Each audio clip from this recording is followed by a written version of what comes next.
সন্তানকে যদি দ্বীনি শিক্ষায় গাফলতি করেন, এই সন্তান কিয়ামতের ময়দানে বলবে, আল্লাহ আমি যে নষ্ট হয়েছি, আমি দোষী স্বীকার করি, কিন্তু আমারে বাপ আমারে মা এবিসিডি শিখানোর জন্য বহুত মারছে, স্কুলে যায়নি সেজন্য বহু প্রেসার দিছে, মসজিদে যাওয়ার জন্য কখনো প্রেসার দেয় নাই, আমাকে কখনো দিনদারিতার জন্য জোর দেয় নাই। এই সন্তান আপনার বিরুদ্ধে আল্লাহর কাছে নালিশ করবে, আল্লাহর আদালতে আপনাকে আসামি করবে। এই সন্তান সে বাদী হবে আপনার বিরুদ্ধে যদি আপনি তার হক আদায় না করেন। সন্তানের হক আদায় করবো তো ইনশাআল্লাহ।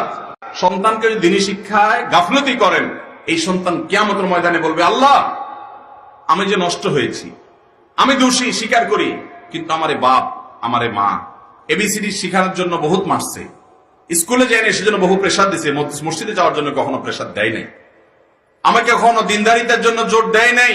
এই সন্তান আপনার বিরুদ্ধে আল্লাহর কাছে নালিশ করবে, আল্লাহর আদালতে আপনাকে আসামি করবে। এই সন্তান সে বাদী হবে আপনার বিরুদ্ধে যদি আপনি তার হক আদায় না করেন। সন্তানের হক আদায় করবো তো ইনশাআল্লাহ।